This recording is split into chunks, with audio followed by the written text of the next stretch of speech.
दोस्तों सभी प्रकार की फसलों में शुरुआती स्टेज में जड़ गलन, तना गलन, आद्र गलन, उसके साथ ही कोलर रोट, इन रोगों का अटैक बहुत ज्यादा देखने को मिलता है। ये सभी रोग फंगस जनित रोग हैं। स्पेशली नर्सरी की अगर आप तैयारी करते हैं, यानी नर्सरी आप किसी भी फसल की नर्सरी तैयार करते हैं, तो शुरुआती स्टेज से ही डंपिंग ऑफ की समस्या बहुत ज्यादा आती है। क्रॉप थोड़ी सी बड़ी होती है। डायरेक्ट आप ओपन फील्ड में भी खेती करते हैं तो जड़ गलन की समस्या बहुत ज्यादा आती है। जैसे ही क्रॉप और थोड़ी बड़ी होती है तो कोलर रोट की समस्या बहुत ज्यादा देखने को मिलती है। स्टेम रोट की समस्या आती है, यानी कि तना गलन की समस्या आती है। तो इन सभी के लिए सबसे बेस्ट उपाय होता है कि अच्छे से अच्छे फंगिसाइड की आप ड्रेंचिंग करें। आज की वीडियो में इसी टॉपिक पे डिटेल से डिस्कस करूंगी कि टॉप मोस्ट फंगिसाइड कौन से हैं जिनकी आपको इन रोगों में से कोई भी अगर रोग देखते हैं, सिम्टम भी मैं इस वीडियो में डिस्कस करूंगी, तो आपको कौन से फंगिसाइड की किस तरीके से ड्रेंचिंग करनी चाहिए, साथ ही सावधानियां आपको क्या क्या रखनी चाहिए ताकि इन रोगों का अटैक आपकी क्रॉप में या आपकी नर्सरी में देखने को ही नहीं मिले। दोस्तों आप किसी भी टाइप की सब्जी वर्गीय खेती करते हैं या नर्सरी तैयार करने जा रहे हैं, इस वीडियो को बिना स्किप किए कंप्लीट जरूर देखें। नमस्कार दोस्तों, मैं हूं अनीता सिंह। आप देख रहे हैं आपका अपना YouTube channel Indian organic journey. दोस्तों वीडियो शुरू होने से पहले चैनल को सब्सक्राइब जरूर करें और बेल आइकन को प्रेस करें ताकि इसी तरीके की नॉलेजफुल जानकारी आपको सबसे पहले मिलती रहे। सबसे पहले दोस्तों, अगर आप नर्सरी तैयार करते हैं, किसी भी क्रॉप के लिए नर्सरी तैयार करते हैं और प्रो ट्रे में नर्सरी तैयार करेंगे, तो सीड जर्मिनेशन में दिक्कत आती है।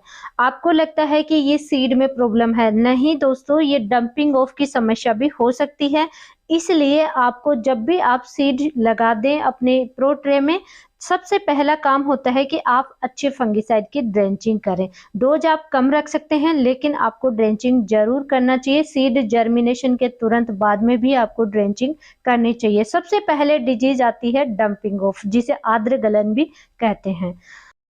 सेकंड रोग है जड़ गलन। जड़ गलन जैसा आप वीडियो में देख रहे हैं दोस्तों, ये पानी अगर ज्यादा दी है, फर्टिलाइजर आपने ज्यादा दे दिया है, मौसम खराब है, बहुत सारे रीजन है जड़ गलन की समस्या के लिए। पौधे अगर शुरुआती स्टेज में ही ग्रोथ नहीं कर रहे हैं, आप लंबे समय से देख रहे हैं कि आपकी फसल ग्रोथ पे नहीं है, या फिर खड़े पौधे ही बिल्कुल सूख रहे हैं, तो उखाड़ करके जरूर देखिए। जड़ें गली हुई मिलेंगी, रेड कलर सा या ऑरेंज कलर सा जड़ों का हो जाएगा, तो ये जड़ गलन रोग है। आप मेन रूट है, जो मेन जड़ होती है मोटी, उसको आप बीच में से कट करके देखिए, अंदर की साइड से रेड कलर या ऑरेंज कलर सा दिखाई देगा। ये 100% जड़ गलन रोग होता है। ये भी फंगस जनित रोग है और डंपिंग ऑफ भी फंगस जनित रोग है। ये कंप्लीट जो डिजीज है दोस्तों, इस वीडियो में मैं फंगस जनित डिजीज से के बारे में ही डिस्कस कर रही हूँ। स्टेम रोट में तना गल जाता है। ये बड़ी अगर क्रॉप है तब भी ये समस्या आ सकती है, स्टेम रोट की, तना गलन की। और तना गलन के बहुत सारे रीजन होते हैं आने के, ये भी फंगस जनित डिजीज है।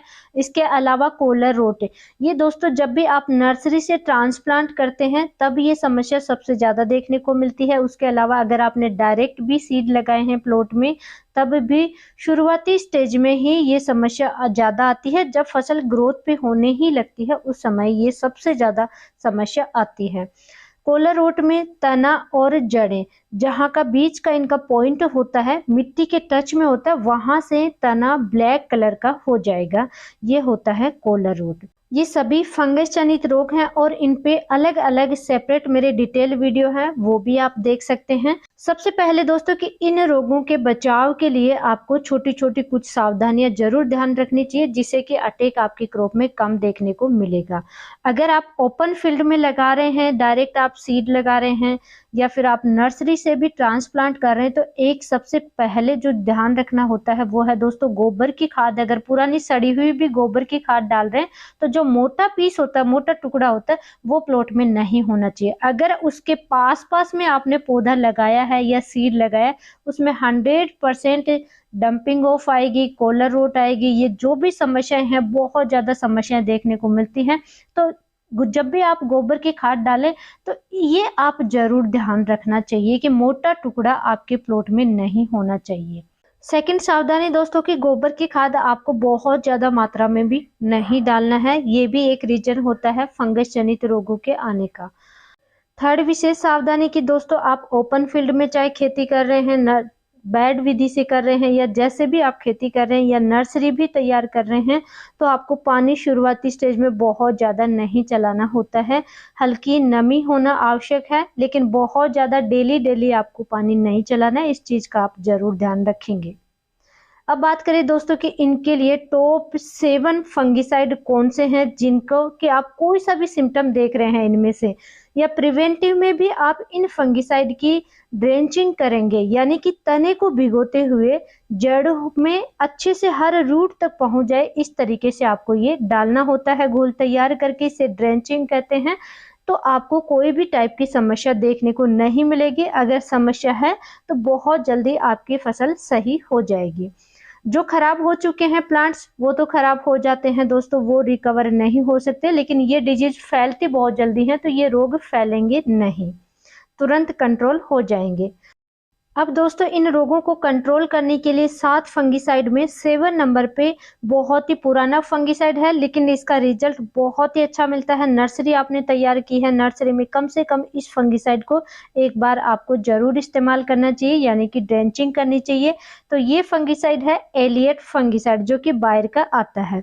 इसमें टेक्निकल कंटेंट आता है फोसेटाइल एल्यूमिनियम, 80% पाउडर फॉर्म में ये आता है। सिस्टमिक फंगिसाइड है। इसकी ड्रेंचिंग के लिए आपको डोज लेनी है दोस्तों। अगर क्रॉप छोटी है या नर्सरी में या फिर आप प्रिवेंटिव इस्तेमाल कर रहे हैं तो 1 ग्राम पर लीटर के हिसाब से घोल तैयार करके ड्रेंचिंग करनी है। लेकिन अगर क्रॉप बड़ी है, आपने खेत में ट्रांसप्लांट कर दिया है नर्सरी से या पौधे बड़े हैं, तो 2 ग्राम पर लीटर के हिसाब से घोल तैयार करके ड्रेंचिंग कर। 6 नंबर पे भी बहुत ही अच्छा फंगिसाइड है, आप किसी भी कंपनी का ले सकते हैं, कॉपर ऑक्सीक्लोराइड। जब भी आपको समझ में नहीं आ रहा है, कोई भी फंगिसाइड आपको मार्केट में नहीं मिल रहा है, कॉपर ऑक्सीक्लोराइड आपके पास हमेशा एक अवेलेबल होना चाहिए ऑप्शन में। ये फंगिसाइड आप किसी भी टाइप की खेती कर रहे हैं, स्पेशली सब्जी वर्गीय फसलों में या फिर नर्सरी में आप किसी भी टाइप की नर्सरी तैयार करते हैं, इस फंगिसाइड को जरूर आपके पास होना चाहिए। जब भी आप सीड परचेज करें ये फंगिसाइड आप जरूर परचेज कर ले। बहुत सारी कंपनियों का आता है, धानुका का भी आता है, टाटा का जैसे ब्लाइटॉक्स नाम से आता है, किसी भी कंपनी का आप ले सकते हैं। Copper oxychloride 50% WP powder form में आता है। इसकी डोज 2 ग्राम पर लीटर के हिसाब से घोल तैयार करके आपको ड्रेंचिंग करनी चाहिए। नंबर 5 पर है दोस्तों टाटा का ताकत फंगिसाइड। ताकत फंगिसाइड नाम से मार्केट में ये अवेलेबल होता है। इसमें टेक्निकल कंटेंट आता है हेक्साकोनाजोल 5% और कैप्टान 70%, ये भी पाउडर फॉर्म में आता है। ड्रेंचिंग के लिए आपको इसकी डोज लेनी चाहिए 1 से 2 ग्राम पर लीटर के हिसाब से घोल तैयार करके किसी भी टाइप की फसल में नर्सरी में आप इसकी बेझिझक ड्रेंचिंग कर सकते हैं। 4 नंबर पर दोस्तों आप ले सकते हैं क्रिस्टल का बाविस्टिन फंगिसाइड, जिसमें कि कार्बेंडाजिम 50% WP पाउडर फॉर्म में आता है, जो कि सिस्टमिक फंगिसाइड होता है। इसकी ड्रेंचिंग के लिए आपको डोज लेनी चाहिए 1 से 2 ग्राम पर लीटर के हिसाब से घोल तैयार करके आपको तने को भिगोते हुए हर रूट तक डालना है। इस तरीके से आपको ड्रेंचिंग करनी है। दोस्तों अभी चने की फसल में विल्ट की समस्या आती है, जड़ गलन की समस्या आती है, बहुत सारी समस्याएं देखने को मिलती हैं और क्रॉप भी बड़ी होती है। तो ऐसी सिचुएशन में बड़ी क्रॉप में आप 2 ग्राम पर लीटर के हिसाब से घोल तैयार करेंगे और छोटी क्रॉप के लिए 1 ग्राम सफिशिएंट रहेगी इसकी डोज। और बाविस्टिन बहुत ही इफेक्टिव फंगिसाइड है। और 3rd नंबर पे है दोस्तों बायोस्टेड कंपनी का रोको फंगिसाइड। अगर पौधों में भी जड़ों में कोई समस्या आ रही है तो रोको फंगिसाइड बहुत ही इफेक्टिव है, जिसमें टेक्निकल कंटेंट आता है थायोफेनेट मिथाइल 70% पाउडर फॉर्म में, जो कि ब्रॉड स्पेक्ट्रम सिस्टमिक फंगिसाइड होता है। इसकी डोज आपको लेनी चाहिए छोटे, यानी कि आप सब्जी वर्गीय क्रॉप के लिए या नर्सरी के लिए आप इसकी डोज रखेंगे 1 से 1.5 ग्राम पर लीटर के हिसाब से घोल तैयार करके ड्रेंचिंग करनी है। बड़े पौधों में या फिर जैसे फ्रूट्स प्लांट्स है, इनकी जड़ों में कोई समस्या आ रही है तो फिर आपको 1.5 से 2 ग्राम भी इसकी डोज रख सकते हैं। और नंबर 2 पे है दोस्तों रेडोमिल गोल्ड फंगिसाइड, जिसमें टेक्निकल कंटेंट आता है मेटालेक्सिल 4% और मैनकोजेब आता है 64%, ये भी पाउडर फॉर्म में आता है। सबसे बेस्ट पॉइंट होता है कि ये सिस्टमिक प्लस कॉन्टैक्ट फंगिसाइड है। लेकिन ये थोड़ा सा कॉस्टली फंगिसाइड है, प्राइस इसकी थोड़ी ज़्यादा है। तो आप मार्केट से M45 जो कि मैनकोजेब आता है वो आप ले सकते हैं, और उसके साथ ही क्रिलेक्सिल पावर नाम से फंगिसाइड आता है मेटालेक्सिल। इन दोनों को मिला करके भी आप रेडोमिल गोल्ड फंगिसाइड कम प्राइस में ही घर पे बना करके यूज कर सकते हैं। इस पे मेरा डिटेल वीडियो भी है और बहुत अच्छा रिजल्ट देखने को मिलता है। तो इस तरीके से भी आप कर सकते हैं, अदरवाइज रेडोमिल गोल्ड भी परचेज करके आप यूज कर सकते हैं। इसका रिजल्ट बहुत अच्छा मिलता है। ड्रेंचिंग के लिए 1 से 2 ग्राम पर लीटर के हिसाब से घोल तैयार करके आपको ड्रेंचिंग करनी है। नंबर फर्स्ट पे है दोस्तों, किसान बहुत ज़्यादा इसका यूज करते हैं। आंख बंद करके जब भी कोई इस टाइप की समस्या है, बेझिझक आप इसका इस्तेमाल कर सकते हैं। ये 2 फंगिसाइड हैं, अडामा का मैकोबान सी या फिर साफ फंगिसाइड यूपीएल का। अडामा वाला दोस्तों मैकोबान सी बहुत ही इफेक्टिव है, इसके रिजल्ट बहुत अच्छे मिलते हैं, लेकिन ये मार्केट में इसकी अवेलेबिलिटी कम है, कम अवेलेबल होता है, तो आप उसकी जगह साफ भी यूज कर सकते हैं। टेक्निकल कंटेंट मैनकोजेब 63% और कार्बेंडाजिब 12% पाउडर फॉर्म में ये आता है। सिस्टेमिक प्लस कॉन्टेक्ट फंगिसाइड है। जब भी डिजीज का अटैक बहुत ज़्यादा हो तो दोस्तों मैं हमेशा यही कहती हूँ कि सिस्टेमिक प्लस कॉन्टेक्ट का ही आपको यूज करना चाहिए, ताकि ड्यूअल मोड ऑफ एक्शन से फसल डबल तरीके से प्रोटेक्ट होती है। यूपीएल के साफ या मैकोबान सी दोनों सेम ही टेक्निकल कंटेंट हैं, तो इनकी डोज भी आप सेम ही तरीके से ले सकते हैं। ड्रेंचिंग के लिए इसकी डोज आपको लेनी है 1.5 ग्राम से 2 ग्राम पर लीटर के हिसाब से घोल तैयार करना है और ड्रेंचिंग करनी है।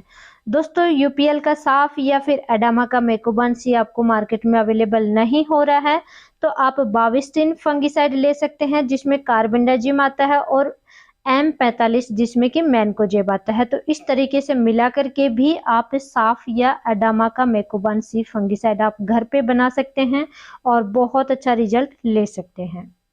दोस्तों आपकी क्रॉप में किस टाइप की समस्या है, आप हमारे व्हाट्सएप नंबर पे अपनी क्रॉप की फोटो या वीडियो सेंड करें। ये इस वीडियो में जो भी मैंने फोटोएं डाली हैं या वीडियो डाले हैं, तो वो सभी किसान दोस्तों के ही हमारे व्हाट्सएप पे आई हुई समस्याएं हैं। तो आप भी अपनी समस्याएं हमें व्हाट्सएप कर सकते हैं। इस तरीके से दोस्तों मैं डिटेल वीडियो लाने की कोशिश करूंगी। जब भी बहुत सारी समस्याएं सेम तरीके से अगर किसानों को आ रही हैं, तो इसी तरीके के मेरे आगे भी डिटेल वीडियो आते रहेंगे। इसके लिए आप चैनल को सब्सक्राइब कर लें और ज़्यादा से ज़्यादा किसान दोस्तों तक शेयर जरूर करें। मेरी मेहनत अच्छी लगी, हमारा नॉलेज अच्छा लगा तो वीडियो को लाइक आप जरूर कीजिए। धन्यवाद।